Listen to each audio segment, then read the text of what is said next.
Pelo sinal da Santa Cruz, livrai-nos Deus, nosso Senhor, dos nossos inimigos, em nome do Pai, do Filho e do Espírito Santo. Amém.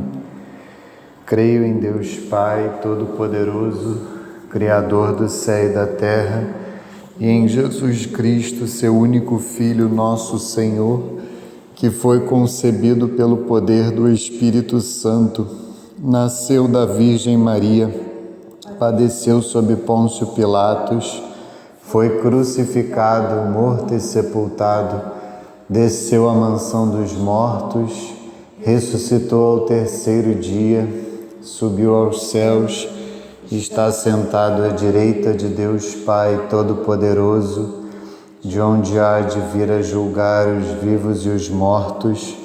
Creio no Espírito Santo, na Santa Igreja Católica, na comunhão dos santos, na remissão dos pecados, na ressurreição da carne, na vida eterna. Amém. Pai nosso que estais nos céus, santificado seja o vosso nome, venha a nós o vosso reino, seja feita a vossa vontade, assim na terra como no céu. O pão nosso de cada dia nos dai hoje, perdoai-nos as nossas ofensas, assim como nós perdoamos a quem nos tem ofendido, e não nos deixeis cair em tentação, mas livrai-nos do mal. Amém. Vinde, Espírito Santo, enchei os corações dos vossos fiéis e acendei neles o fogo do vosso amor. Enviai o vosso Espírito, e tudo será criado, e renovareis a face da terra. Oremos. Ó Deus, que instruístes os corações dos vossos fiéis com a luz do Espírito Santo, fazei que apreciemos retamente todas as coisas, segundo o mesmo Espírito, e gozemos sempre da sua consolação. Por Cristo, Senhor nosso. Amém. Ave Maria, cheia de graça, o Senhor é convosco. Bendita sois vós entre as mulheres, bendito é o fruto do vosso ventre, Jesus. Santa Maria, Mãe de Deus, rogai por nós, pecadores, agora e na hora de nossa morte. Amém. Santo anjo do Senhor, meu zeloso guardador, se a ti me confiou a piedade divina, sempre me rege, guarda, governa e ilumina.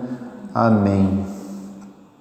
Glória ao Pai, ao Filho e ao Espírito Santo, assim como era no princípio, agora e sempre, por todos os séculos dos séculos. Amém. Nossa Senhora da Consolação e Correia, glorioso e castíssimo São José, rogai por nós. Santo Agostinho e Santa Mônica, rogai por nós. Santa Rita de Cássia e Santa Madalena de Nagasaki, rogai por nós. São Pio X e São José de Anchieta, rogai por nós. Estamos reunidos em nome do Pai, do Filho e do Espírito Santo. Amém. Boa tarde. Então, hoje nós daremos continuidade à nossa catequese, né? Na semana passada nós iniciamos o conteúdo da fé propriamente dito, né? O conteúdo do credo, da nossa profissão de fé. E na aula de hoje nós falaremos de maneira muito especial sobre o mistério central da nossa fé, mistério central da fé católica, que é a Santíssima Trindade, o dogma da Santíssima Trindade. Então é uma aula fundamental, que está diretamente relacionada com a aula da semana passada. Eu até essa semana coloquei lá no grupo e fiz questão de comentar, né, uma homilia que o Padre Paulo Ricardo fez, porque no último domingo nós tivemos a festa da Santíssima Trindade, né? É o domingo subsequente ao domingo de Pentecostes, né? Antigamente tinha a oitava de Pentecostes, né, que era a terceira principal oitava do ano litúrgico, né? Infelizmente ela foi suprimida com a reforma litúrgica do final da década de 60, mas nós tínhamos, como ainda temos, a oitava da Páscoa, que é a mais importante, depois a oitava do Natal, que ainda temos, mas tínhamos também a oitava de Pentecostes. E ao final da oitava de Pentecostes ainda temos, né, a festa da Santíssima Trindade. Aquela homilia que eu coloquei no grupo e que eu fiz questão de dizer que era fundamental que vocês ouvissem para a aula de hoje, né, e também para o aprofundamento da aula da semana passada, o Padre Paulo Ricardo ele fez na paróquia dele, que é a paróquia Cristo Rei, que fica lá em Cuiabá, na cidade, né, na Arquidiocese de Cuiabá, capital do estado do Mato Grosso. É uma homilia bem longa até para os padrões, né, de uma homilia mesmo dominical de 47 minutos, mas vale a pena, assim, cada minuto, cada segundo, realmente é um resumo, assim, eu diria até, de toda a nossa catequese.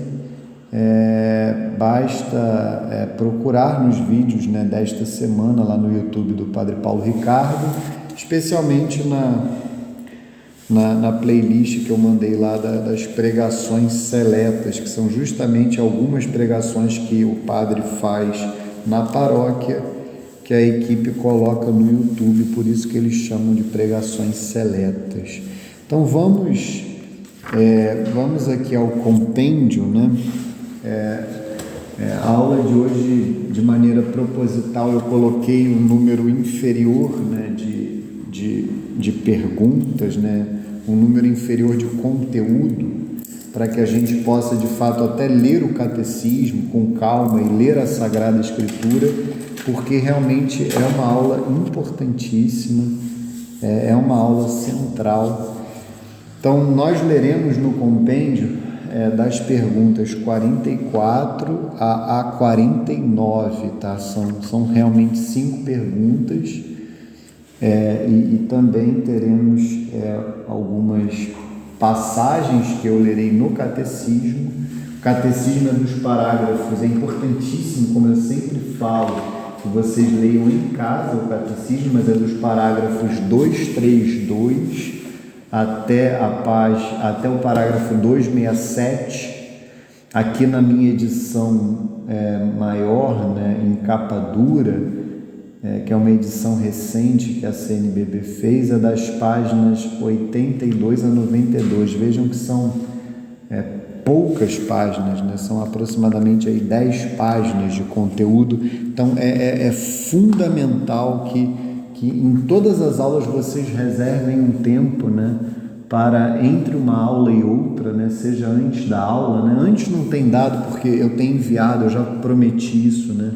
Eu vou tentar mandar essas passagens no domingo, no máximo segunda-feira, né, para que o aluno tenha, assim, a oportunidade de ler as passagens antes da aula, caso queira, mas não tem problema nenhum ler também depois da aula. Então vamos aqui à pergunta 44, né? A gente vai ler as 5 perguntas do compêndio, depois a gente vai para o catecismo e também as passagens da Escritura que eu coloquei no grupo, e aí caminhamos pela aula. Qual é o mistério central da fé e da vida cristã? É a pergunta 44 do compêndio do Catecismo da Igreja Católica. O mistério central da fé e da vida cristã é o mistério da Santíssima Trindade. Os cristãos são batizados em nome do Pai e do Filho e do Espírito Santo. O mistério da Santíssima Trindade pode ser conhecido pela pura razão humana? É a pergunta 45. Deus deixou alguns vestígios do seu ser trinitário na criação e no Antigo Testamento, mas a intimidade do seu ser como Trindade Santa constitui um mistério inacessível à pura razão humana. E até mesmo a fé de Israel, antes da encarnação do Filho de Deus e da missão do Espírito Santo.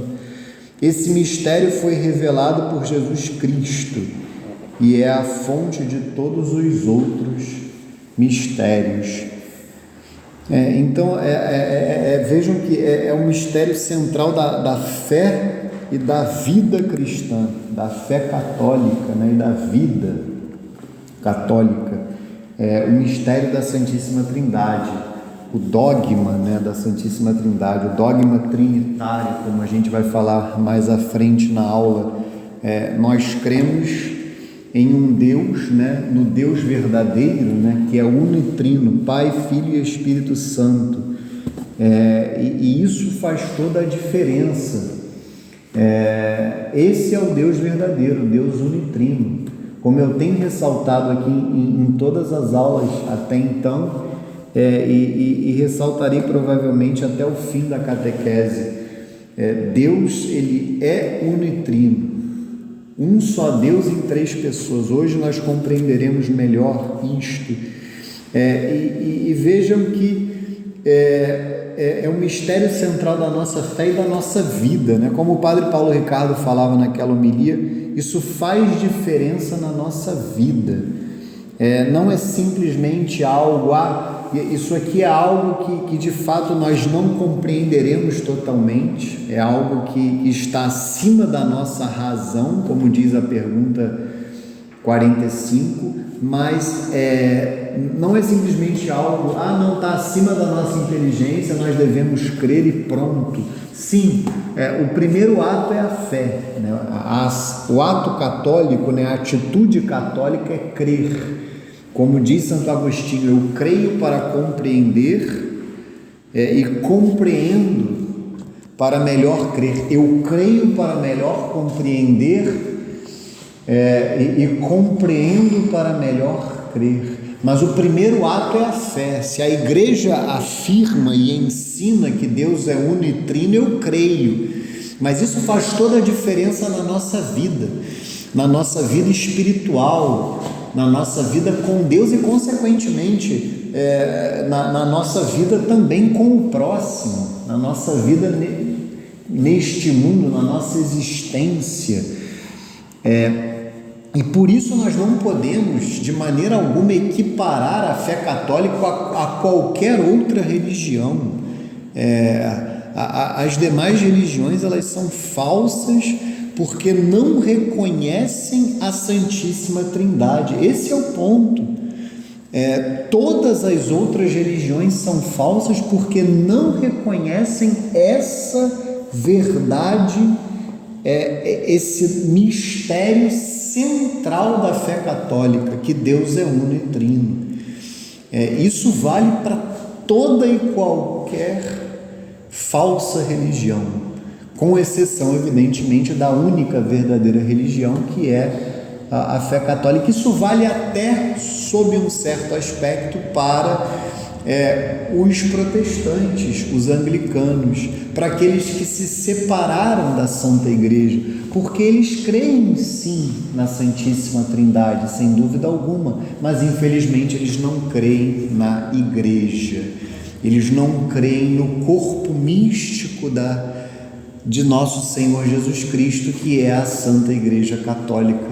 O nosso pai Santo Agostinho dirá que o Cristo total é composto pela cabeça, nosso Senhor Jesus Cristo, a segunda pessoa da Santíssima Trindade, e o seu corpo, que é a Santa Igreja Católica. Infelizmente, os protestantes não creem no corpo.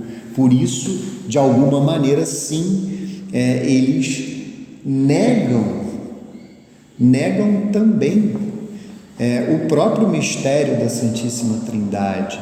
fica capenga, porque não creem na igreja, não creem no corpo de Cristo. Como a gente leu há algumas aulas, eu não vou saber dizer agora qual foi o padre da igreja, mas não sei se foi São Cipriano de Cartago, mas ele dizia de maneira muito clara: não pode ter Deus como Pai quem não tem a igreja como mãe, e isso tem que estar muito claro para nós. Então, o dogma da Santíssima Trindade, ele é central na fé católica, na fé cristã, e católica e cristã são sinônimos, tá? São palavras sinônimas. Católica e cristã, só é cristão na acepção plena da palavra quem é católico.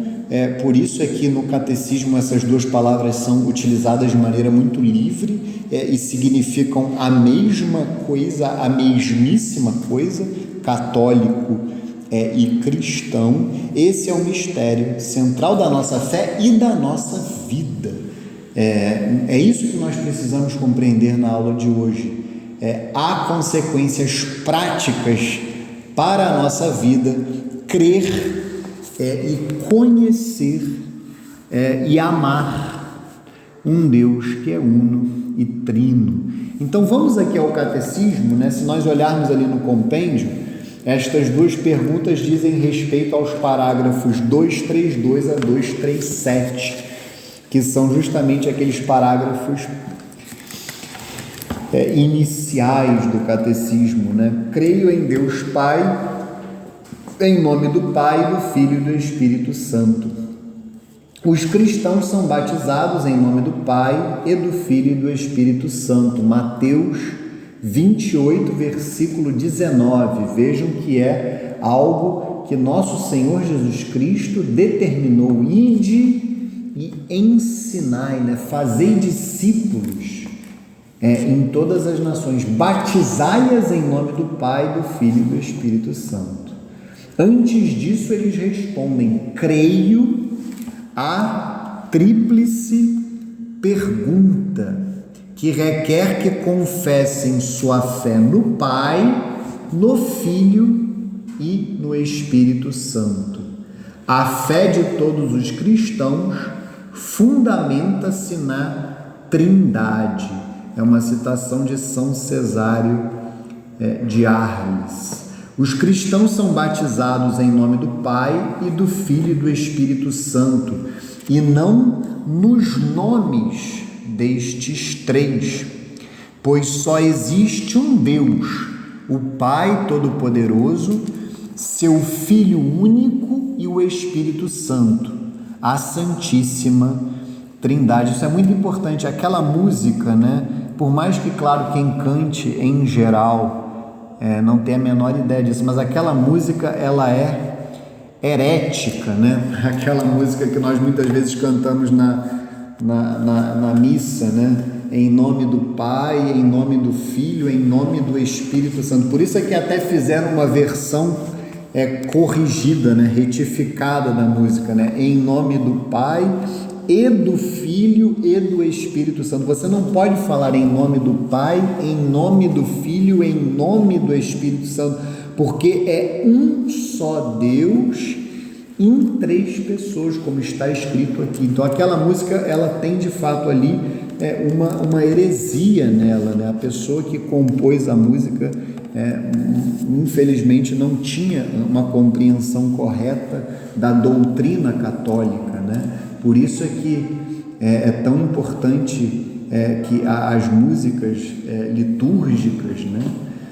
As músicas tenham uma doutrina correta, né? E essa música até foi corrigida depois, e cabe aos músicos, né? Estarem atentos a essas correções. O mistério da Santíssima Trindade é o mistério central da fé e da vida cristã. É, portanto, a fonte de todos os outros mistérios da fé. É a luz que os ilumina. É o ensinamento mais fundamental e essencial na hierarquia das verdades de fé.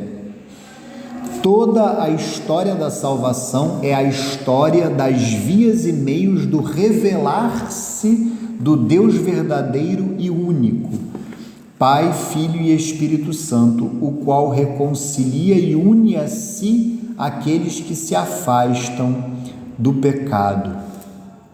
Neste parágrafo, que é o parágrafo 2 lá em cima, que vai falar especificamente da fé da igreja, na primeira pessoa da Santíssima Trindade, e no dogma, vai falar especificamente do dogma trinitário.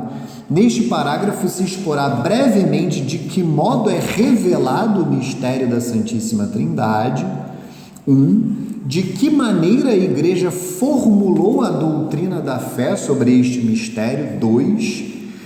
De que modo, mediante as missões divinas do Filho e do Espírito Santo, Deus Pai realiza seu desígnio benevolente de criação, de redenção e de santificação. 3. Todos esses pontos nós veremos na aula de hoje.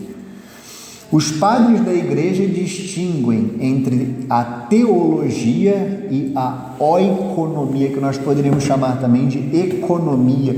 Aqui é importante dizer que é economia num sentido teológico da palavra economia, aqui no parágrafo 236 do Catecismo. É evidente que não se confunde com a ciência econômica, A economia, cuja etimologia da palavra significa cuidado da casa, Aqui é economia num sentido teológico. É o que Deus fez na história para nos salvar, designando com o primeiro termo o mistério da vida íntima do Deus Trindade, e com o segundo todas as obras de Deus, por meio das quais ele se revela e comunica sua vida. É por isso, por exemplo, que no tempo da igreja, depois que a Santíssima Trindade é revelada, depois que nosso Senhor Jesus Cristo se encarna no ventre de Nossa Senhora, depois que ele dá a sua vida por nós na cruz e ressuscita ao terceiro dia, e sobe, depois do mistério da ascensão, nós falaremos, na realidade a igreja falará de uma economia sacramental, e aqui antes da economia sacramental falar-se-á, a Santa Igreja fala da história da salvação, que são estas obras que Deus realizou na história para se revelar ao homem e para salvar o homem, comunicar a sua vida íntima ao homem. É mediante a oikonomia que nos é revelada a teologia, mas inversamente é a teologia que ilumina toda a oikonomia. As obras de Deus revelam quem Ele é em si mesmo, e inversamente o mistério de seu ser íntimo ilumina a compreensão de todas as suas obras. Acontece o mesmo de modo similar entre as pessoas humanas.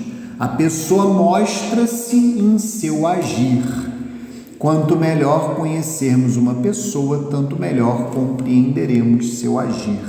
Então é um paralelo muito belo. Veja que sempre que o catecismo ele tem essas letras menores é para aprofundar a compreensão dos demais ensinamentos, Então aqui há essa distinção da teologia e da economia, A teologia é o ramo, digamos, da teologia que estuda a vida íntima, Isso na distinção que foi feita pelos padres da igreja, Padres da igreja são grandes santos doutores do primeiro milênio, especialmente da história da igreja, como é o caso do nosso pai Santo Agostinho, que foi um dos maiores padres da igreja. Então eles é que faziam esta distinção entre a teologia propriamente dita e a economia.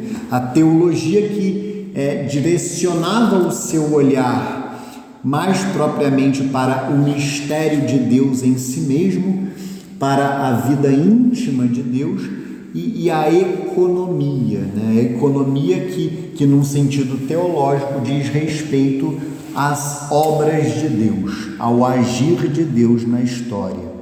A Trindade é um mistério de fé, em sentido estrito, um dos mistérios escondidos em Deus que não podem ser conhecidos se não forem revelados do alto. Isso é muito importante, né? Por mais que, como diz o compêndio, houvesse, né, vestígios da Santíssima Trindade na criação e também na revelação que Deus fez de si mesmo no Antigo Testamento, o homem jamais alcançaria o mistério da Santíssima Trindade por suas próprias forças, evidentemente. Somente através da revelação divina é que o homem poderia, de fato, saber, conhecer a verdade que Deus é uno e trino, um só Deus em três pessoas. Sem dúvida, Deus deixou vestígios de seu ser trinitário em sua obra de criação e em sua revelação ao longo do Antigo Testamento. Entretanto, a intimidade de seu ser como Santíssima Trindade constitui um mistério inacessível à pura razão e até mesmo à fé de Israel antes da encarnação do Filho de Deus e da missão do Espírito Santo. Então vamos então pegar 3 passagens que eu coloquei da Escritura para que a gente possa de alguma maneira caminhar junto nas 3 fontes da nossa catequese, né? O compêndio, o catecismo e a Sagrada Escritura.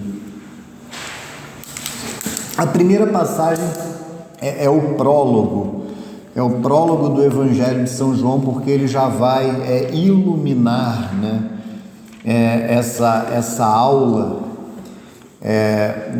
sobre a Santíssima Trindade. João, capítulo 1, versículos de 1 a 18.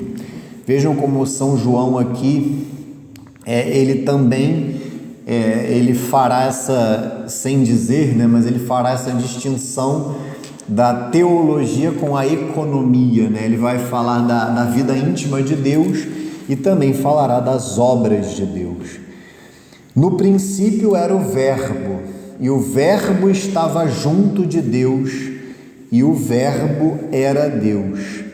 Ele estava no princípio junto de Deus.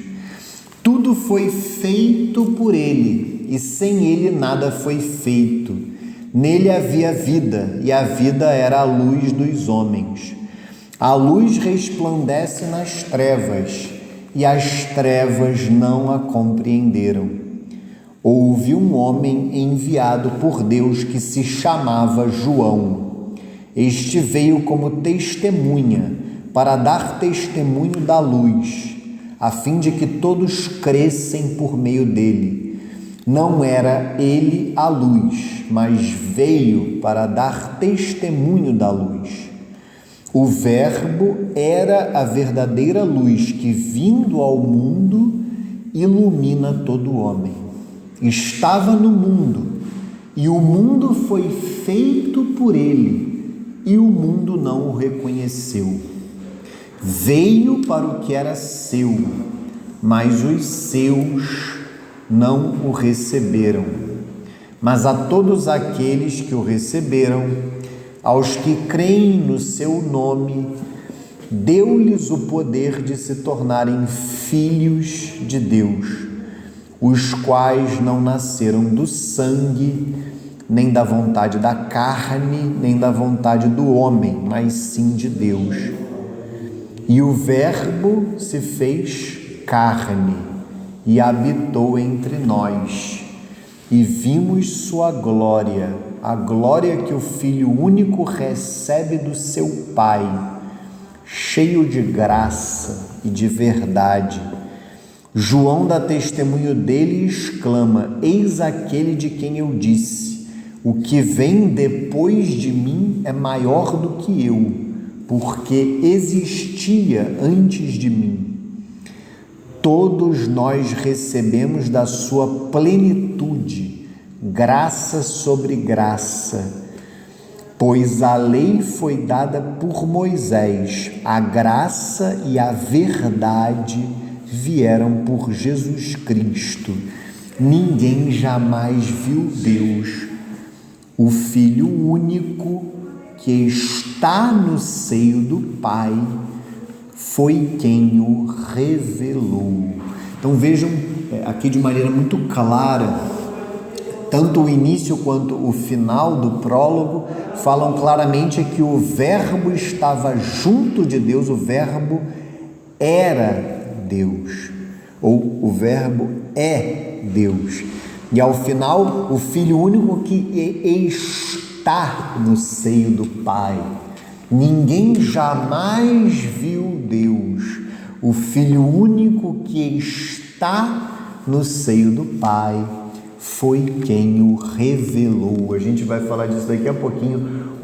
A revelação de Deus como Trindade, o Pai revelado pelo Filho. Então, a segunda passagem é justamente na criação, no livro do Gênesis, os 3 primeiros versículos, que já depois que a gente lê o prólogo, a gente é capaz de ver de maneira clara a Trindade presente na criação.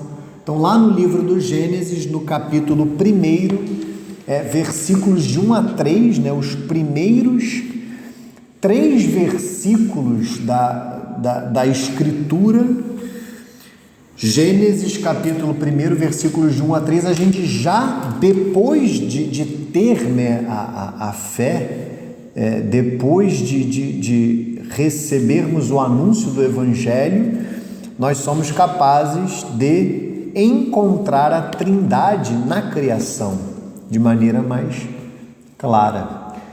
No princípio, vejam a mesma palavra que São João utilizou, evidentemente de maneira proposital. No princípio, Deus criou o céu e a terra. A terra estava sem forma e vazia. As trevas cobriam o abismo e o Espírito de Deus pairava sobre as águas. Então aqui nós já vemos o Espírito Santo presente na criação. O Espírito de Deus pairava sobre as águas.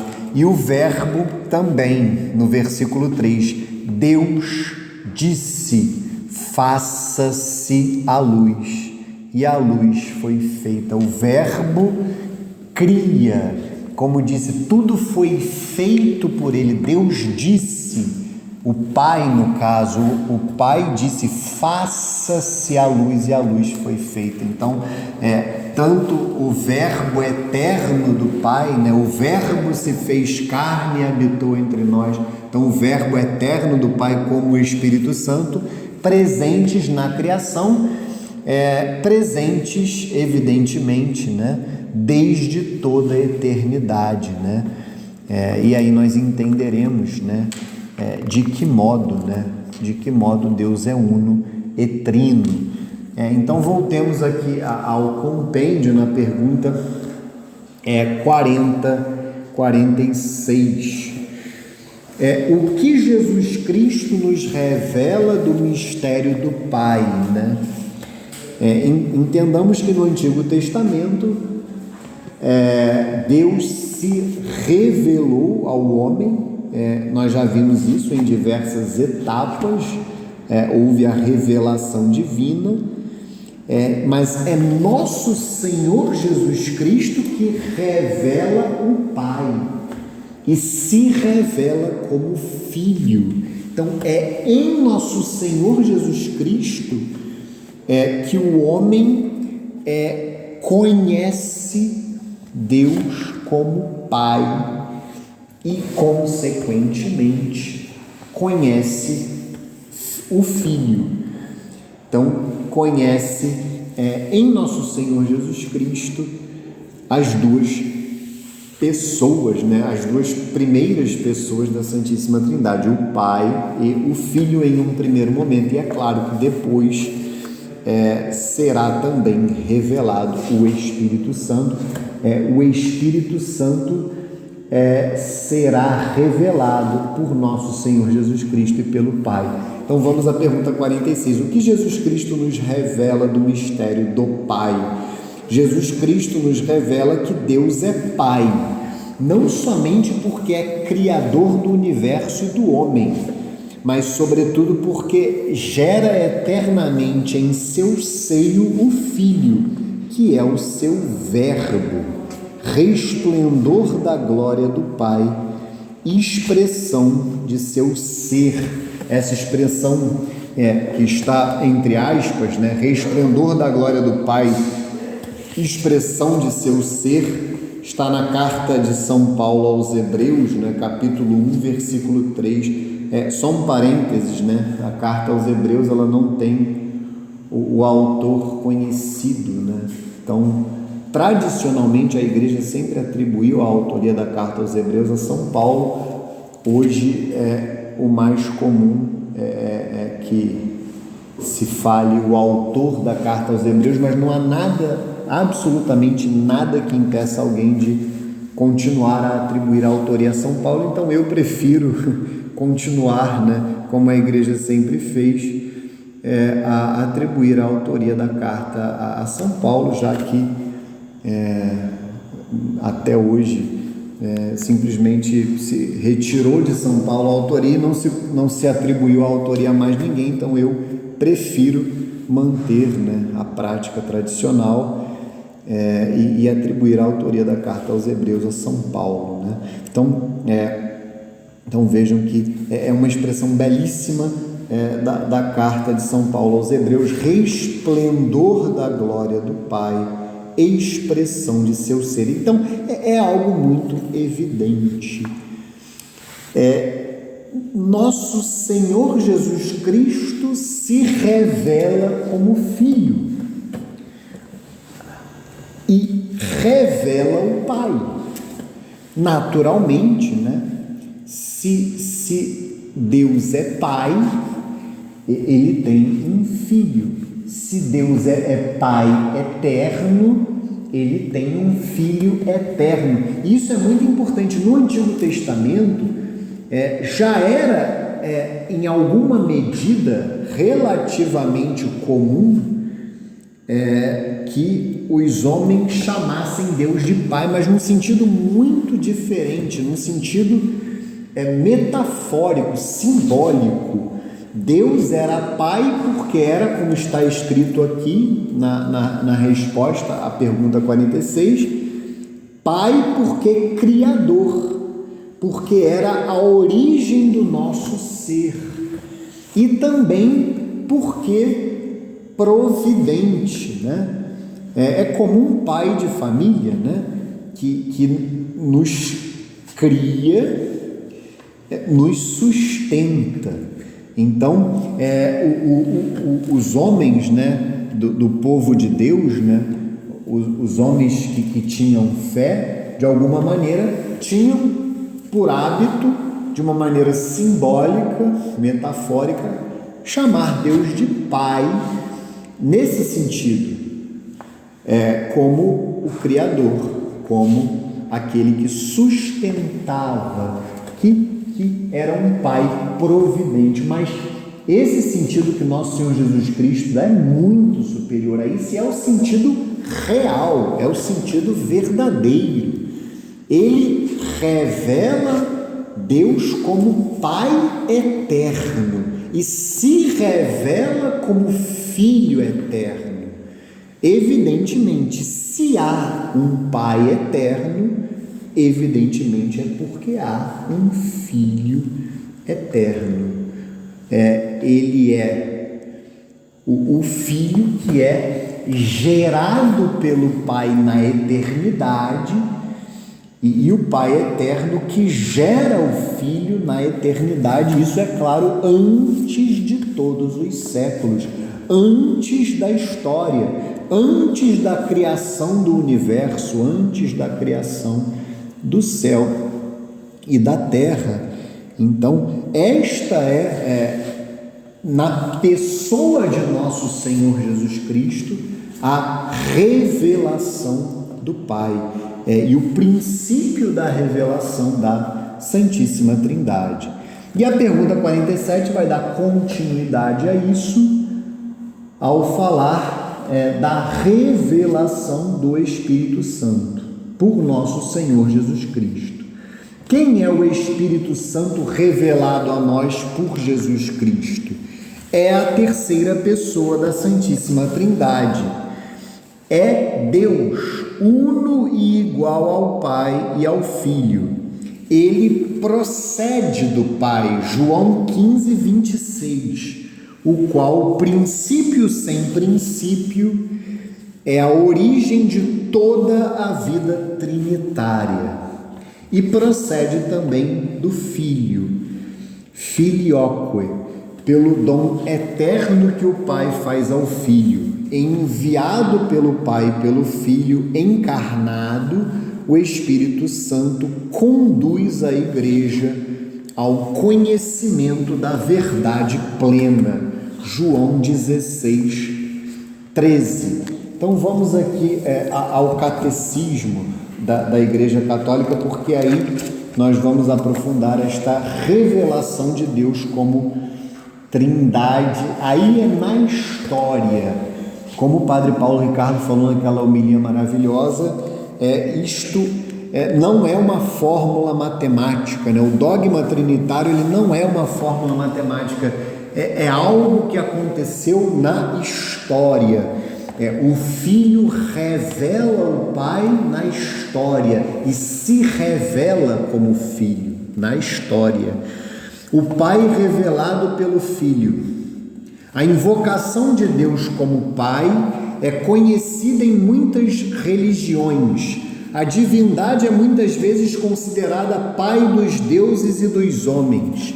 Em Israel, Deus é chamado de Pai enquanto Criador do mundo. Deus é Pai mais ainda em razão da aliança e do dom da lei a Israel, seu filho primogênito. É também chamado de Pai do Rei de Israel.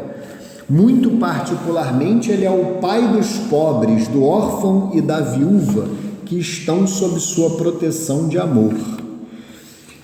Ao designar a Deus com o nome de Pai, a linguagem da fé indica principalmente dois aspectos. Deus é a origem primeira de tudo e a autoridade transcendente ao mesmo tempo, é bondade e solicitude de amor para todos os seus filhos. Esta ternura paterna de Deus pode também ser expressa pela imagem da maternidade, que indica mais a imanência de Deus, a intimidade entre Deus e sua criatura. A linguagem da fé inspira-se assim na experiência humana dos pais, genitores, que de certo modo são os primeiros representantes de Deus para o homem.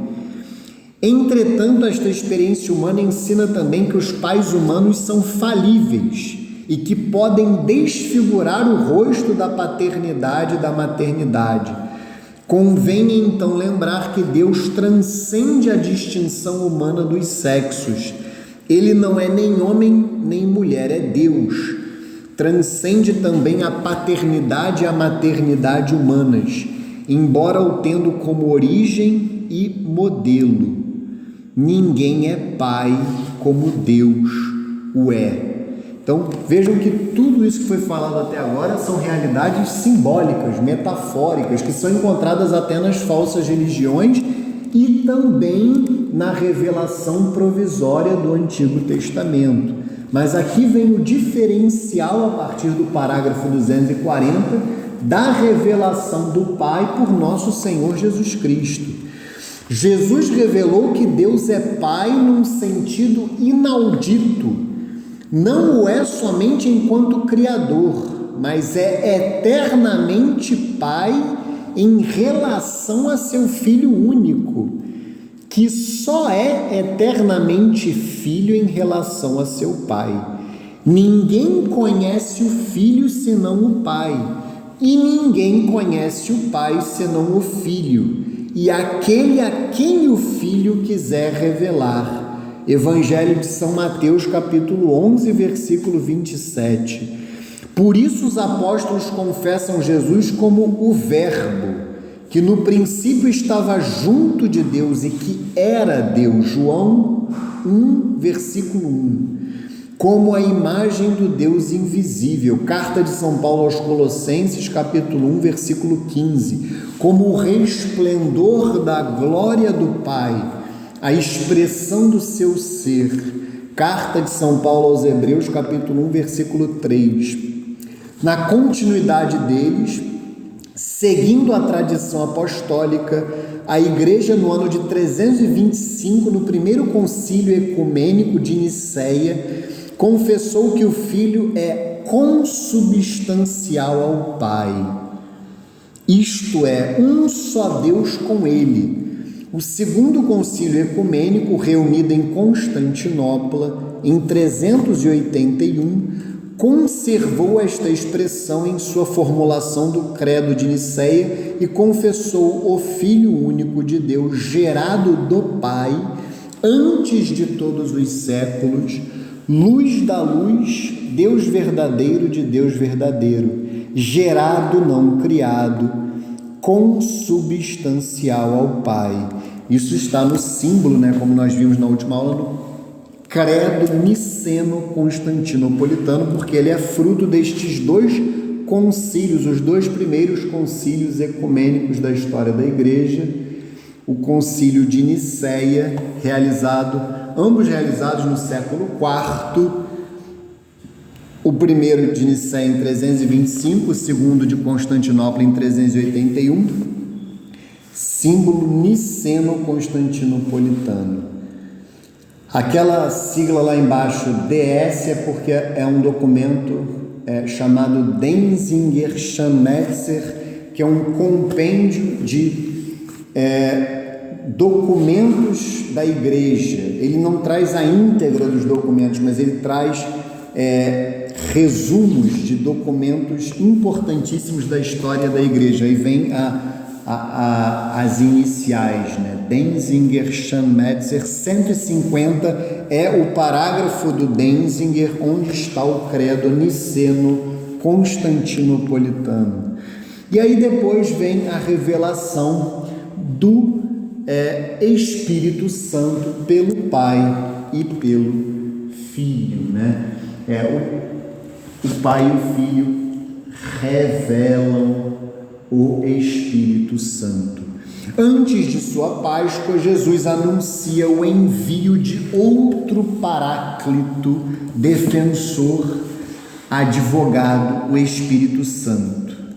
Ele é atuante desde a criação. Vejam lá embaixo, o rodapé 262, justamente a passagem que eu li, Gênesis, capítulo 1, versículo 2.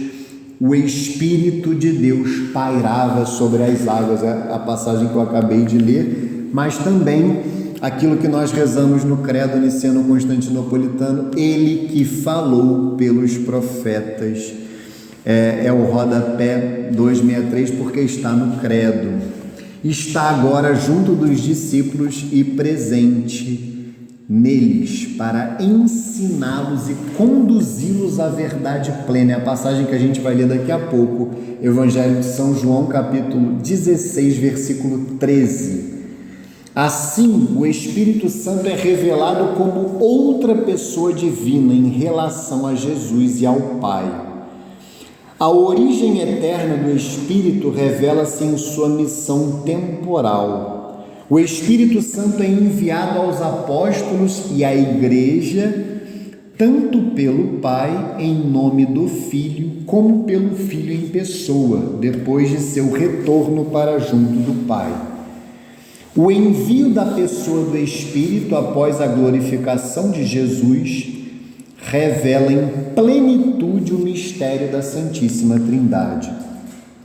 A fé apostólica no tocante ao Espírito foi confessada pelo segundo concílio ecumênico em 381 em Constantinopla, Cremos no Espírito Santo, que é Senhor e que dá vida.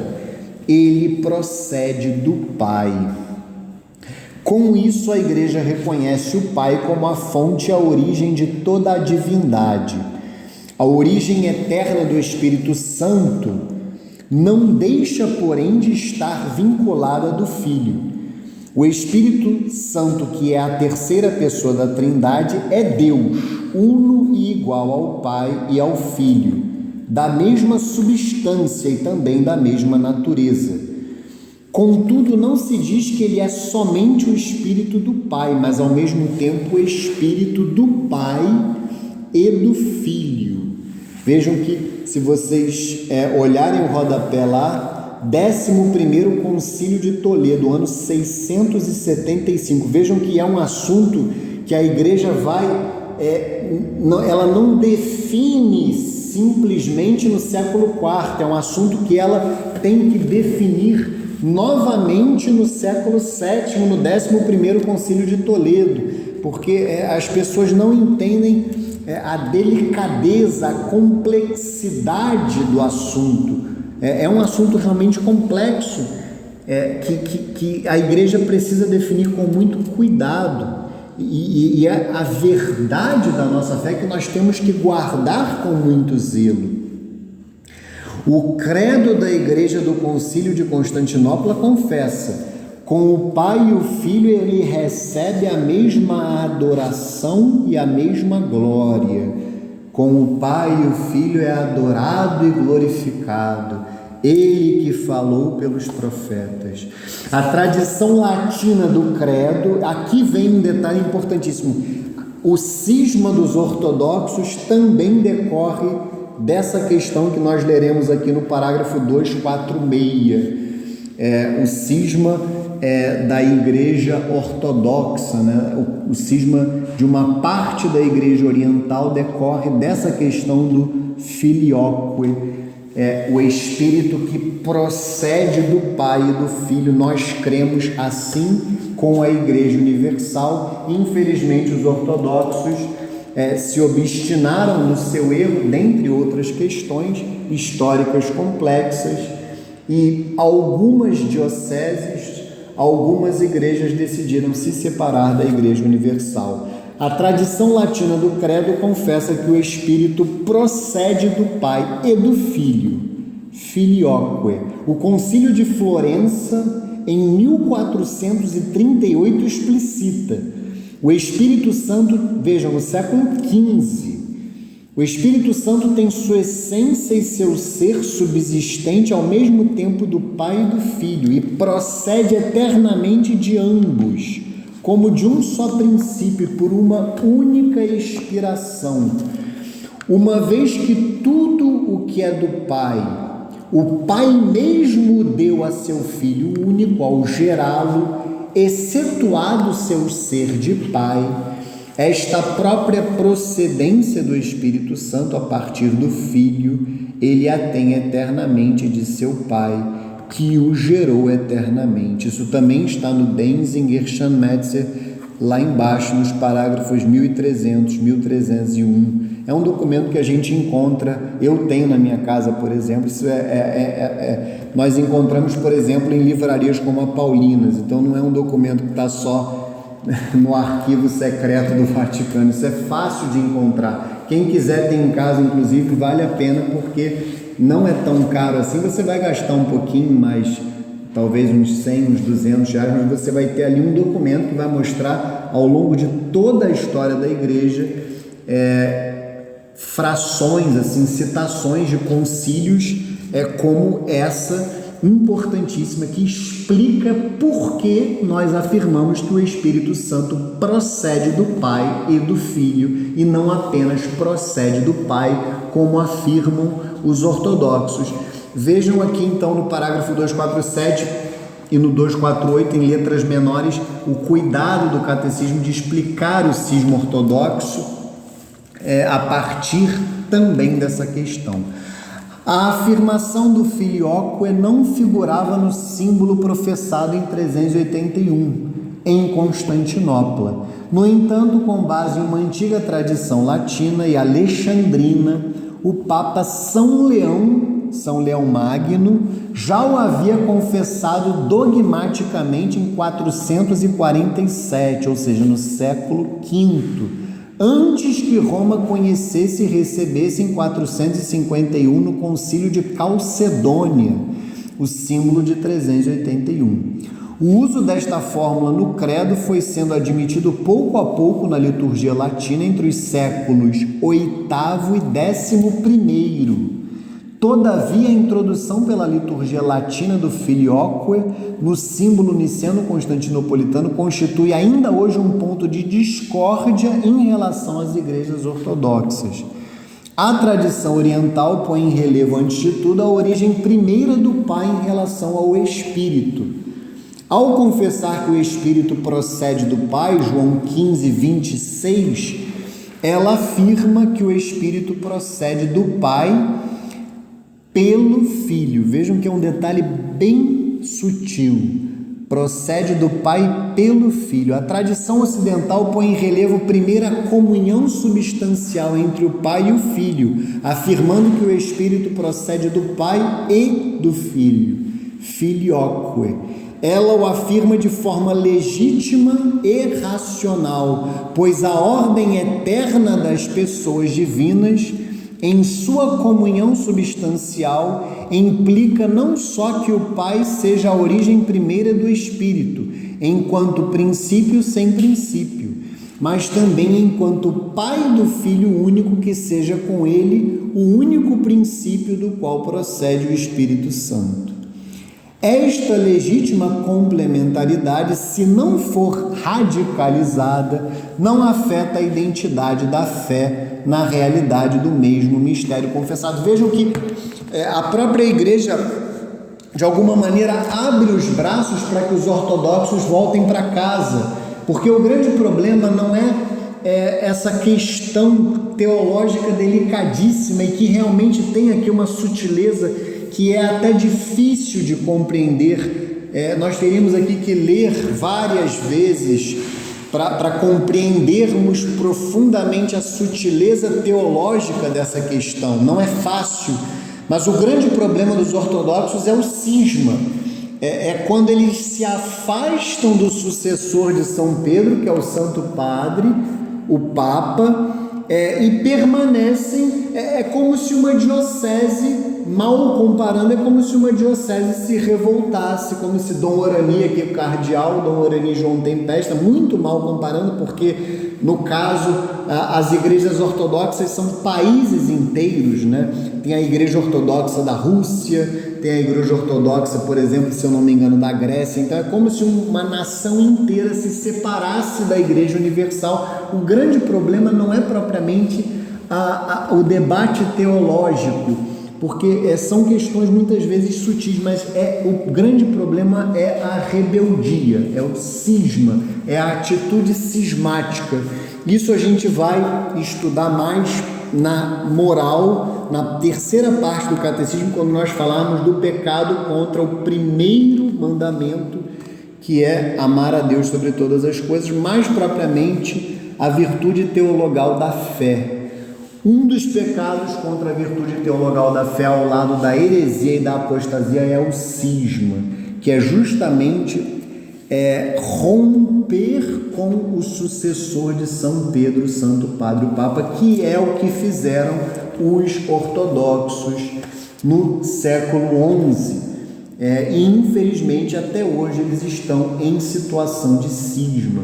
Por isso é que os ortodoxos estão fora da comunhão com a única e verdadeira religião, que é a religião católica, apostólica, romana.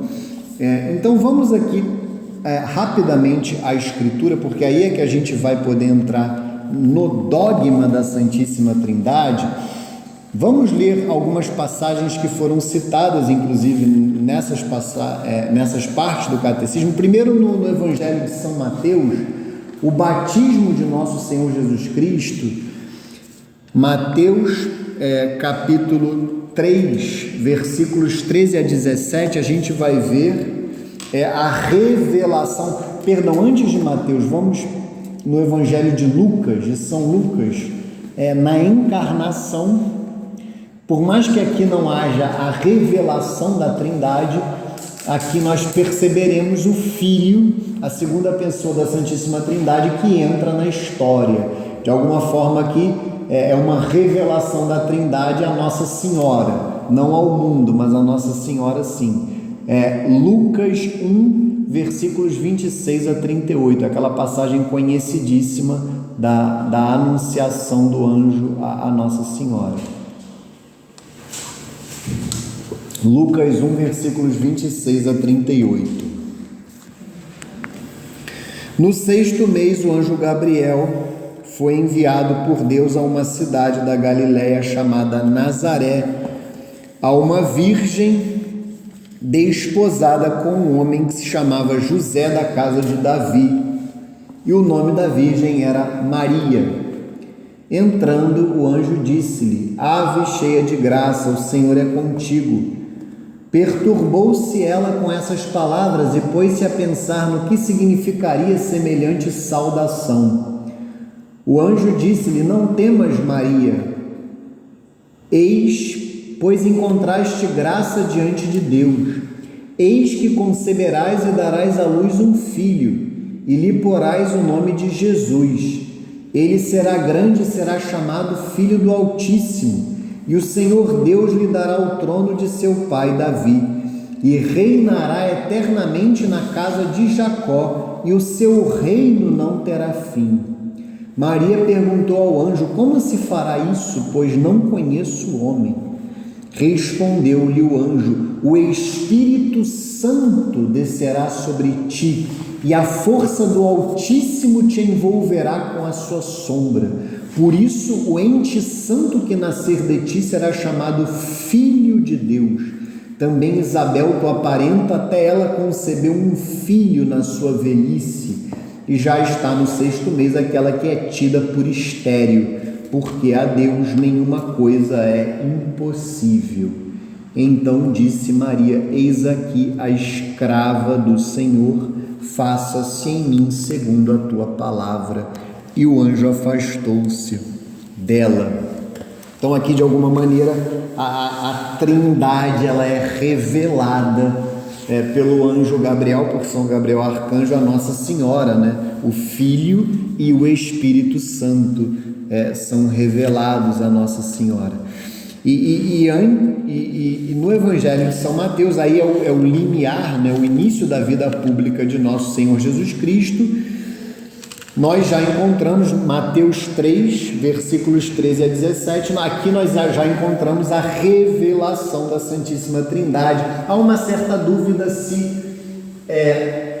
essa voz do Pai, né, e o Espírito Santo que aparece em forma de pomba, se essa revelação ela foi apenas para São João Batista ou se foi para todas as pessoas que ali estavam, mas o fato é que aqui nós já vemos uma revelação da Santíssima Trindade.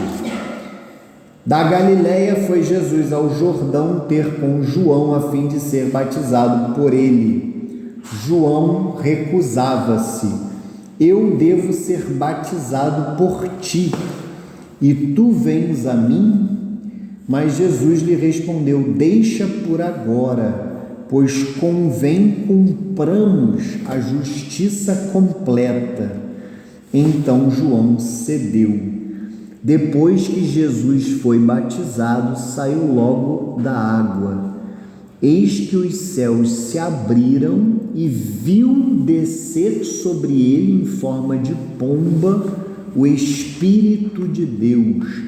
E do céu baixou uma voz: Eis meu filho, muito amado, em quem ponho minha afeição. Então aqui já é a revelação do Filho e, consequentemente, do Pai, do Filho eterno e do Pai eterno. E aí as duas últimas passagens, né? naqueles discursos de despedida, né, de nosso Senhor Jesus Cristo, nós encontraremos a revelação do Espírito Santo por nosso Senhor antes do efetivo envio do Espírito Santo em Pentecostes. Vamos então ao capítulo de São João, ao Evangelho de São João, capítulo 15, a partir do versículo 18. João, capítulo 15, a partir do versículo 18. Eu lerei na sequência até o 16, versículo 15, porque aqui nós teremos algumas referências ao Espírito Santo. Se o mundo vos odeia, sabei que me odiou a mim antes que a vós. Se fosseis do mundo, o mundo vos amaria como sendo seus. Como, porém, não sois do mundo, mas do mundo vos escolhi, por isso o mundo vos odeia. Lembrai-vos da palavra que vos disse: o servo não é maior do que o seu senhor. Se me perseguiram, também vos hão de perseguir. Se guardaram a minha palavra, hão de guardar também a vossa. Mas vos farão tudo isso por causa do meu nome, porque não conhecem aquele que me enviou. Se eu não viesse e não lhes tivesse falado, não teriam pecado, mas agora não há desculpa para o seu pecado. Aquele que me odeia, odeia também a meu Pai. Se eu não tivesse feito entre eles obras, como nenhum outro fez, não teriam pecado, mas agora as viram e odiaram a mim e a meu Pai.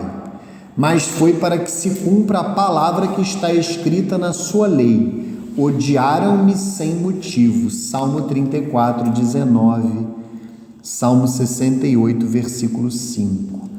Quando vier o Paráclito, que vos enviarei da parte do Pai, o Espírito da verdade que procede do Pai, ele dará testemunho de mim. Também vós dareis testemunho, porque estáis comigo desde o princípio. Disse-vos essas coisas para vos preservar de alguma queda. Eles vos expulsarão das sinagogas e virá a hora em que todo aquele que vos tirar a vida julgará prestar culto a Deus. Procederão desse modo porque não conheceram o Pai nem a mim. Disse-vos, porém, essas palavras para que, quando chegar a hora, vos lembreis de que vô-lo anunciei, e não vô-las disse desde o princípio, porque estava convosco. Agora vou para aquele que me enviou, e ninguém de vós me pergunta para onde vais? Mas por que vos falei assim? A tristeza encheu o vosso coração.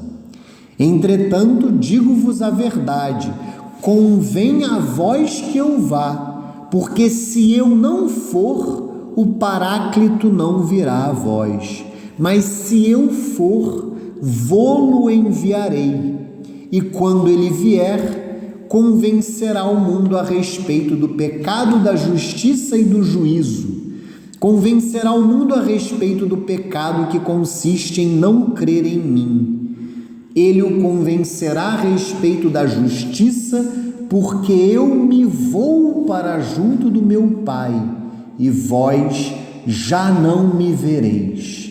Ele o convencerá a respeito do juízo, que consiste em que o príncipe deste mundo já está julgado e condenado. Muitas coisas ainda tenho a dizer-vos, mas não as podeis suportar agora. Quando vier o Paráclito, o Espírito da verdade, ele vos ensinará toda a verdade, porque não falará por si mesmo, mas dirá o que ouvir e vos anunciará as coisas que virão. Ele me glorificará, porque receberá do que é meu e vô-lo anunciará. Tudo que o Pai possui é meu. Por isso disse: há de receber do que é meu e vô-lo anunciará. Então vejam claramente aqui como nosso Senhor, na sua pregação, no seu ensinamento, mesmo que privado aos apóstolos, ele revela o Paráclito, o Espírito Santo. No batismo, esse Espírito Santo de Deus, né? O Espírito Santo, e agora ele fala do Espírito Paráclito, porque parece que são duas coisas, vai ser que é uma só, mas Paráclito é porque Paráclito é advogado, é auxiliador, é só uma outra forma de falar, é uma outra palavra, mas é a mesma. Na realidade, Espírito Santo é o nome da terceira pessoa da Santíssima Trindade. Existem várias maneiras de denominá-lo, mas o nome próprio do Espírito Santo é Espírito Santo, mas ele é chamado de Espírito da Verdade, ele é chamado de Paráclito, ele é chamado de Consolador, tem uma série de nomes, né, que são, e também de figuras, né, como o fogo, a pomba. Isso a gente vai aprender melhor quando nós tivermos a catequese sobre o Espírito Santo. Ali nós falaremos de todos os nomes que são atribuídos a ele na Escritura, como, por exemplo, Espírito de Deus, Espírito do Pai, Espírito do Filho, mas o nome próprio dele é Espírito Santo. Mas isso é só para você saber que todas essas referências dizem respeito à mesma pessoa, que é o Espírito Santo, terceira pessoa da Santíssima Trindade. Tá? E a última passagem da Escritura é Atos dos Apóstolos 2, versículos de 1 a 12, que é o efetivo envio do Espírito Santo em Pentecostes. Antes nós vimos como ele foi revelado por nosso Senhor Jesus Cristo, na sua pregação, no seu ensinamento, e aqui é quando ele é de fato derramado, né? Enviado pelo Pai e pelo Filho sobre a igreja. Chegando o dia de Pentecostes, estavam todos reunidos no mesmo lugar. De repente veio do céu um ruído como se soprasse um vento impetuoso, e encheu toda a casa onde estavam sentados. Apareceu-lhes então uma espécie de línguas de fogo, que se repartiram e pousaram sobre cada um deles. Ficaram todos cheios do Espírito Santo e começaram a falar em outras línguas, conforme o Espírito Santo lhes concedia que falassem. Achavam-se então em Jerusalém judeus piedosos de todas as nações que há debaixo do céu. Ouvindo aquele ruído, reuniu-se muita gente e maravilhava-se de que cada um os ouvia falar na sua própria língua. Profundamente impressionados, manifestavam a sua admiração. Não são porventura galileus todos estes que falam? Como então todos nós os ouvimos falar, cada um em nossa própria língua materna? Partos, medos, elamitas, os que habitam a Mesopotâmia, a Judéia, a Capadócia, o Ponto, a Ásia, a Frígia, a Panfilha, o Egito e as províncias da Líbia próximas a Cirene, peregrinos romanos, judeus ou prosélitos, cretenses e árabes, ouvimos-los publicar em nossas línguas as maravilhas de Deus. Estavam, pois, todos atônitos e sem saber o que pensar, perguntavam uns aos outros: que significam estas coisas? Então aqui de fato a revelação maior do Espírito Santo em Pentecostes. E para a gente de fato encerrar, né? Aliás, chegar ao dogma trinitário, né? Ainda temos 2 pontos a tratar. Vamos aqui na pergunta 48 do compêndio, que fala justamente sobre o dogma. Depois a gente vai para o catecismo, porque essa é a parte mais importante do catecismo. Eu acabei lendo tudo, né? A aula de hoje ela permite isso, mesmo que com alguma ousadia, mas Essa é a parte que a gente vai entrar agora, que o catecismo mais contribui para a aula, que é a parte efetivamente do dogma trinitário. Pergunta 48. Como a Igreja exprime a sua fé trinitária? A Igreja exprime a sua fé trinitária ao confessar um só Deus em 3 pessoas: Pai e Filho e Espírito Santo. Inclusive, só uma curiosidade, essa é a forma mais correta, tá, gente? Não é vírgula. Inclusive, quando a gente fala em nome do Pai, na oração mesmo, em nome do Pai e do Filho e do Espírito Santo, glória ao Pai e ao Filho e ao Espírito Santo, não é vírgula, tá? É só realmente um detalhe, até para as nossas orações, que é o mais importante, né? Como a catequese ela se reflete na nossa vida, na nossa existência, nas nossas orações. As 3 pessoas divinas são um só Deus, porque cada uma delas é idêntica à plenitude da única e indivisível natureza divina. Elas são realmente distintas entre si pelas relações que as põem em referência umas com as outras. O Pai gera o Filho é gerado pelo Pai, o Espírito Santo procede do Pai e do Filho. A gente vai ler isso no catecismo e vai ficar bem mais completo. A gente pode também falar isto a partir do amor, né? O Pai ama o Filho é amado pelo Pai, o Espírito Santo é o amor entre o Pai e o Filho. É a maneira que eu prefiro para expressar a Santíssima Trindade. Deus é amor, né? A gente pode falar, o Pai gera o Filho eternamente, na eternidade, antes de todos os séculos. O Filho é gerado pelo Pai, o Espírito Santo procede do Pai e do Filho. Ou a gente pode falar sobre a ótica do amor. O Pai ama o Filho é amado pelo Pai, o Espírito Santo é o amor entre o Pai e o Filho. E também ajuda a entender essa questão do Deus que é unitrino quando a gente pergunta o que é Deus? Um só Deus. O que é Deus? Quem é? Aí são 3 pessoas. Quem é? Pai e Filho e Espírito Santo. Então agora a gente vai entender no parágrafo, a partir do parágrafo 249, aqui é de fato a parte principal do catecismo, de fato muito bem escrita, é uma das partes que eu até, da minha preferência, do catecismo inteiro, está muito bem feita, é a parte que o catecismo, na minha visão, contribui melhor para essa aula, é essa parte aqui, a formação, a Santíssima Trindade na doutrina da fé, a formação do dogma trinitário. A verdade revelada da Santíssima Trindade esteve desde as origens na raiz da fé viva da Igreja, principalmente por meio do batismo. Ela encontra sua expressão na regra da fé batismal, formulada na pregação, na catequese e na oração da Igreja.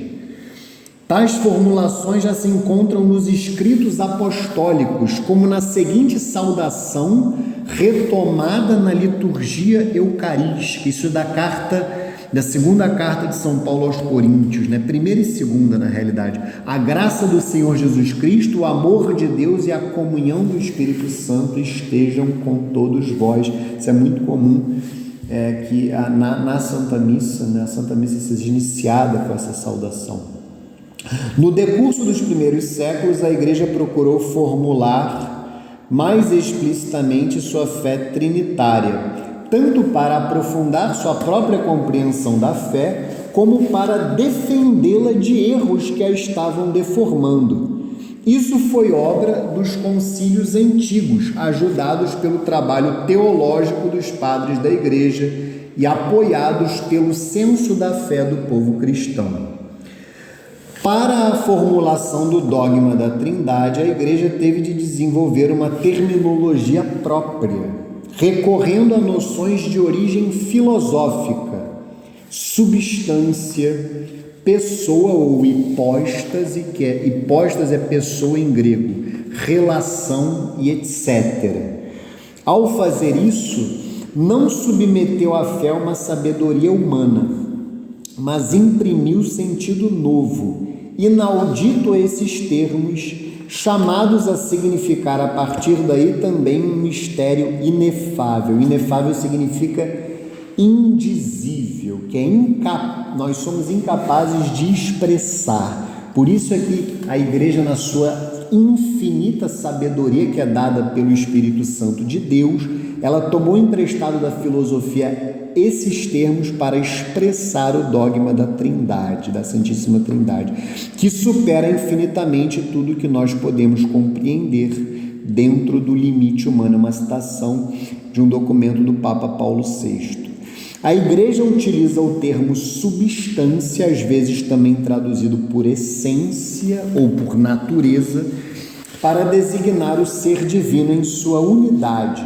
O termo pessoa ou hipóstase para designar o Pai, o Filho e o Espírito Santo em sua distinção real entre si. O termo relação para designar o fato de a distinção entre eles residir na referência de uns aos outros. E aí vem o dogma propriamente dito. Aqui é a parte principal da aula, né? Aqui é o dogma central da nossa fé, muito bem explicado. Lá nos rodapés a gente vê que são citações de vários concílios, todos eles, ou a maioria, né, com referências no Denzinger, todos eles estão naquele documento que compendia, né, esses documentos de 2000 anos da história da Igreja. Então vamos lá, dogma da Santíssima Trindade. A Trindade é una.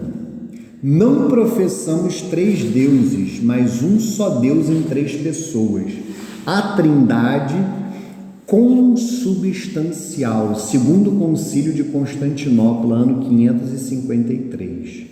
As pessoas divinas não dividem entre si a única divindade, mas cada uma delas é Deus por inteiro. Abre aspas. O Pai é aquilo que é o Filho.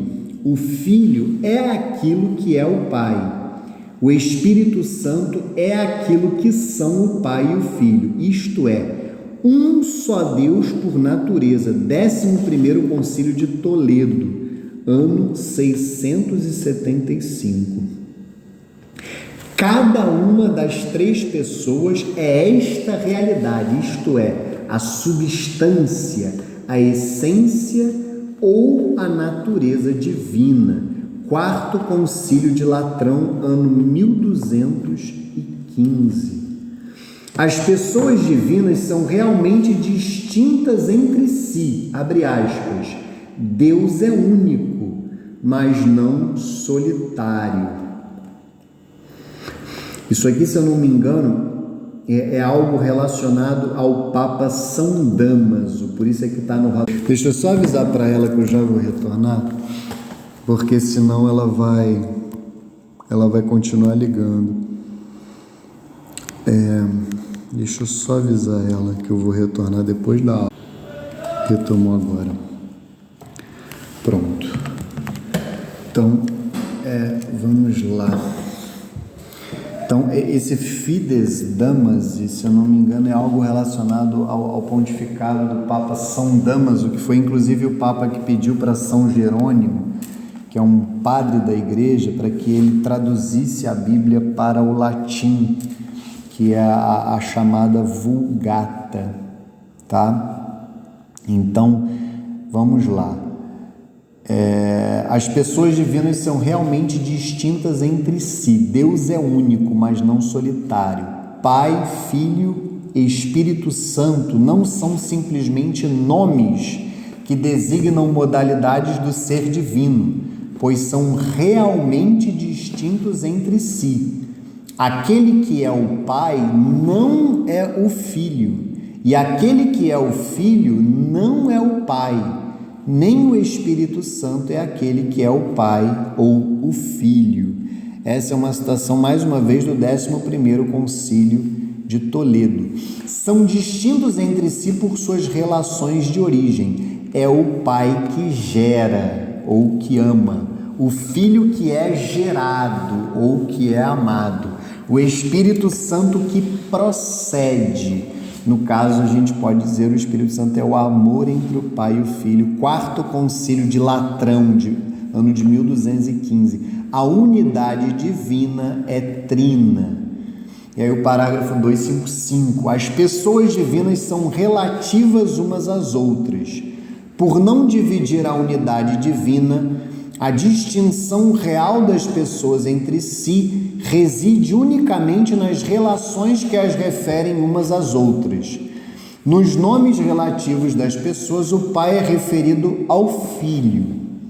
É aquilo que eu dizia: se há um pai, há um filho. Se há um filho, há um pai. Nos nomes relativos das pessoas, o Pai é referido ao Filho, o Filho ao Pai, o Espírito Santo aos dois. Quando se fala destas três pessoas, considerando as relações, se crê, todavia, em uma só natureza, ou substância, ou essência, um só Deus. Esse é o 11º Concílio de Toledo. Pois tudo é uno neles, tudo é uma única coisa, sem relação de oposição. Concílio de Florença. Por causa desta unidade, o Filho está todo inteiro no Pai, todo inteiro no Espírito Santo. O Espírito Santo todo inteiro no Pai, todo inteiro no Filho. Concílio de Florença. Aos catecúmenos de Constantinopla, São Gregório Nazianzeno, denominado também o teólogo, confia o seguinte resumo da fé trinitária. Essa pregação é belíssima.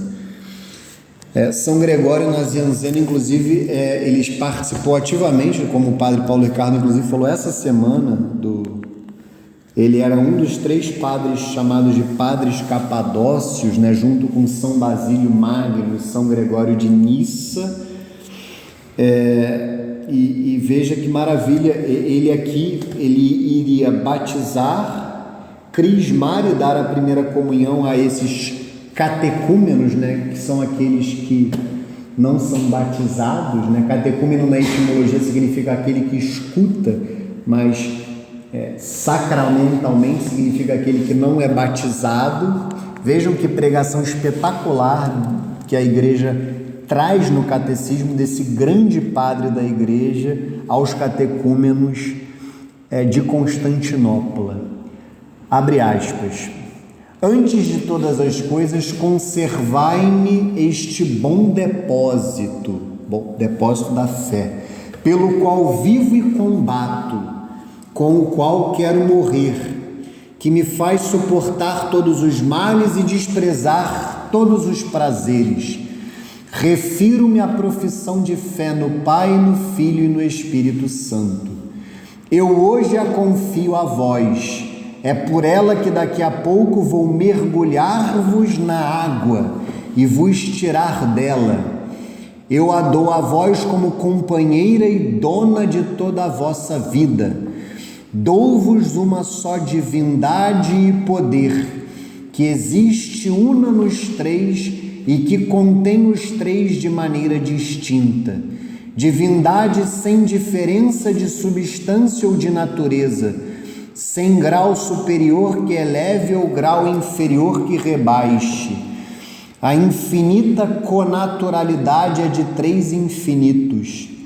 Cada um considerado em si mesmo é Deus todo inteiro. Deus os 3 considerados juntos. Nem comecei a pensar na unidade, sou envolvido no esplendor da Trindade.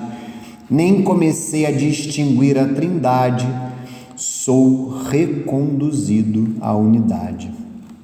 É belíssima essa citação e de fato consolida o que nós aprendemos na aula. E para a gente fechar e também terminar com o catecismo e o resumindo, como operam, né, as três pessoas divinas. Então, qual é a operação própria, né, as obras divinas próprias, como está no catecismo, as obras divinas e as missões trinitárias das três pessoas divinas, do Pai, do Filho e do Espírito Santo.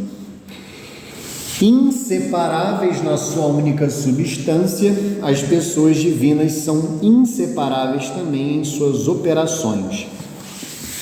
A Trindade tem uma só e mesma operação, mas no único agir divino, cada pessoa está presente segundo o modo que lhe é próprio na Trindade. Então, com o Pai nós identificamos mais a operação ou a obra, a missão de criar.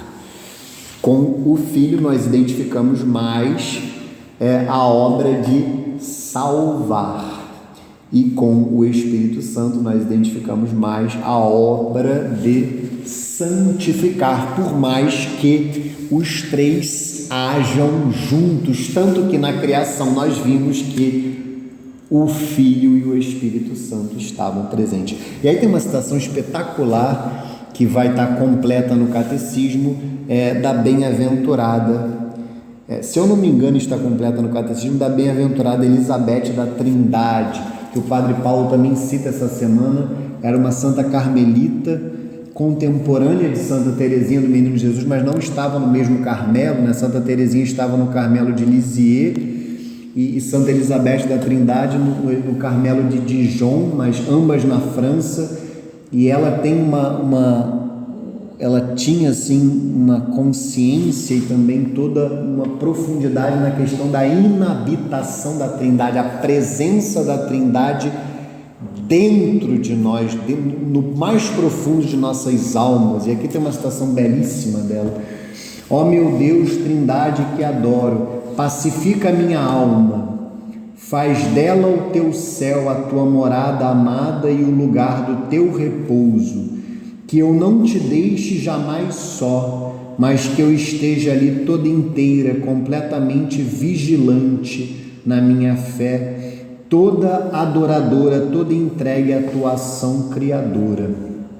Bem-aventurada Elizabeth da Trindade. Então vamos aqui no parágrafo 257 para a gente encerrar a aula com a nossa tradicional Ave Maria. As obras divinas e as missões trinitárias. Ó luz, Trindade bendita, ó primordial unidade. Deus é beatitude eterna, vida imortal, luz sem ocaso. Deus é amor, Pai, Filho e Espírito Santo. Livremente Deus quer comunicar a glória de sua vida, bem-aventurada. Este é o desígnio de benevolência. Carta de São Paulo aos Efésios 1, versículo 9, que ele concebeu desde antes da criação do mundo no seu Filho bem-amado. Predestinou a adoção como filhos, Efésios 1, 5, isto é, a se configurarem com a imagem de seu Filho. Carta de São Paulo aos Romanos 8, 29.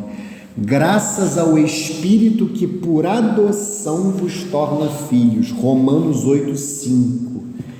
Esta decisão prévia é uma graça que nos foi dada no Cristo Jesus antes de todos os tempos. Segunda carta de São Paulo a Timóteo, capítulo 1, versículo 9. Proveniente diretamente do amor trinitário. Este se desdobra na obra da criação em toda a história da salvação. Após a queda, nas missões do Filho e do Espírito, prolongadas pela missão da Igreja. Aí mais uma vez presente a palavra economia. Toda a economia divina é obra comum das três pessoas divinas. Efetivamente, como a Trindade não tem senão uma única e mesma natureza, assim também não tem senão uma única e mesma operação. O Pai O Filho e o Espírito Santo não são três princípios das criaturas, mas um só princípio. Contudo, cada pessoa divina cumpre a obra comum segundo sua propriedade pessoal. Assim a Igreja confessa na linha do Novo Testamento. Um Deus e Pai, do qual são todas as coisas, um Senhor Jesus Cristo, mediante o qual são todas as coisas, um Espírito Santo, em quem são todas as coisas. São, sobretudo, as missões divinas da encarnação do Filho e do dom do Espírito Santo que manifestam as propriedades das pessoas divinas. Obra ao mesmo tempo comum e pessoal, toda a economia divina dá a conhecer tanto a propriedade das pessoas divinas como sua única natureza. Outrosim, toda a vida cristã é comunhão com cada uma das pessoas divinas, sem de modo algum separá-las. Quem rende glória ao Pai o faz pelo Filho no Espírito Santo. Quem segue a Cristo faz porque o Pai o atrai e o Espírito o impulsiona. O fim último de toda a economia divina é a entrada das criaturas na unidade perfeita da Santíssima Trindade. Entretanto, desde já somos chamados a ser habitados pela Santíssima Trindade. Se alguém me ama, guardará minha palavra, meu Pai o amará, e nós viremos e faremos nele a nossa morada. João 14, 23. Aqui eu só chamo a atenção, até porque o tempo urge, aquilo que nós, na Santa Missa, aquela dinâmica da Santa Missa, ela já nos ensina.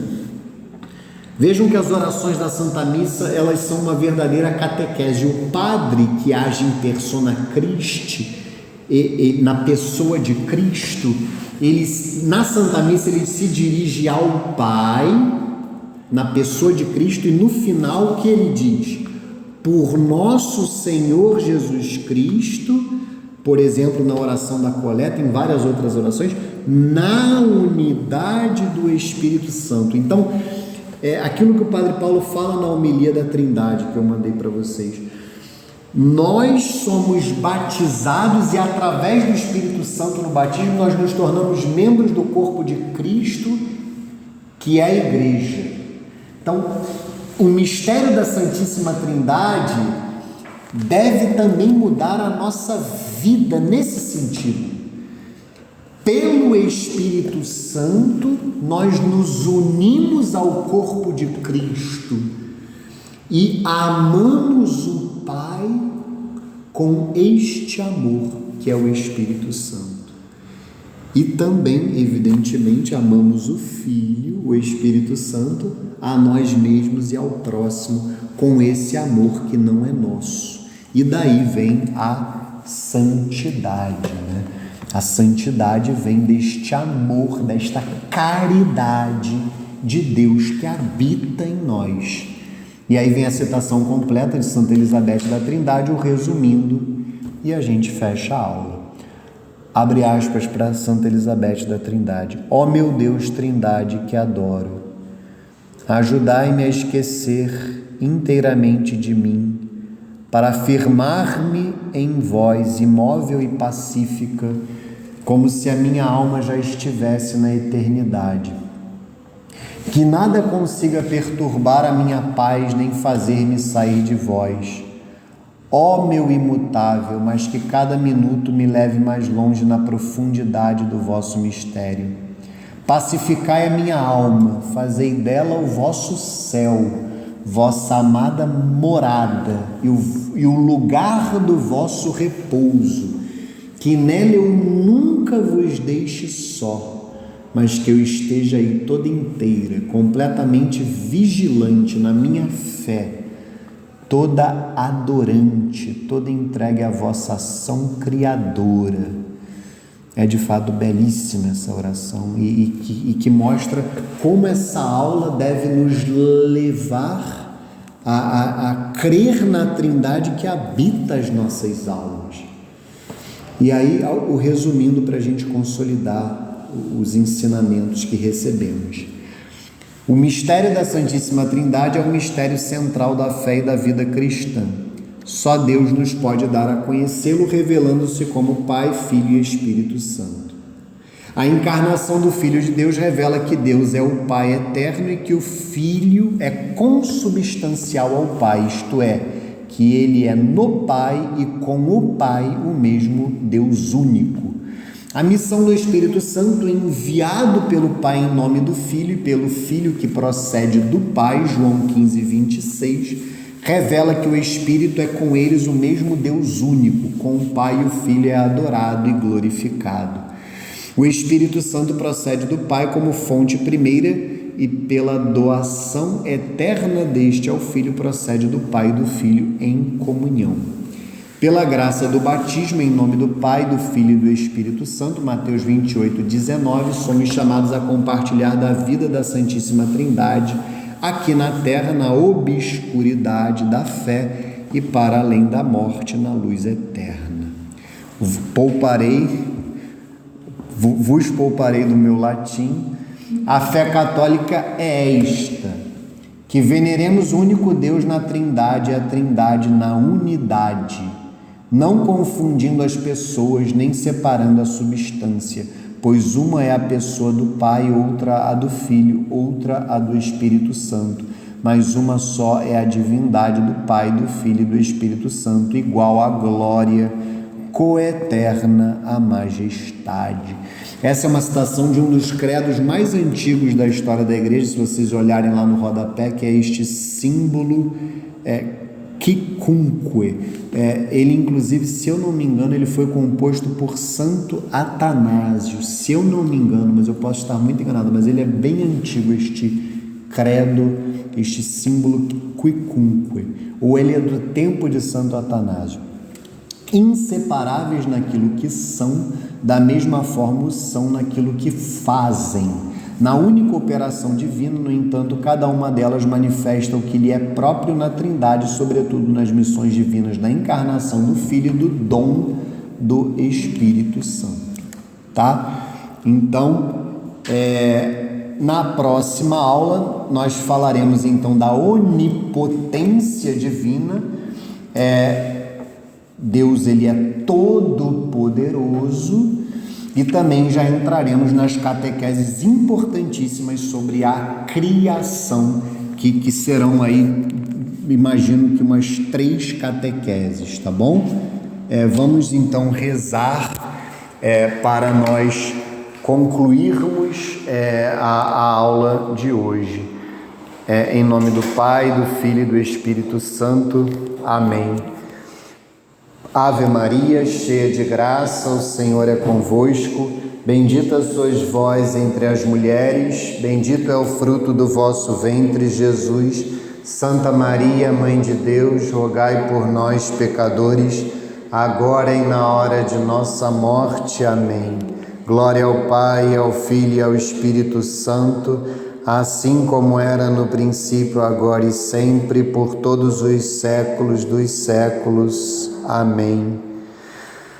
Nossa Senhora da Consolação e Correia, glorioso e castíssimo São José, rogai por nós. Santo Agostinho e Santa Mônica, rogai por nós. Santa Rita de Cássia e Santa Madalena de Nagasaki, rogai por nós.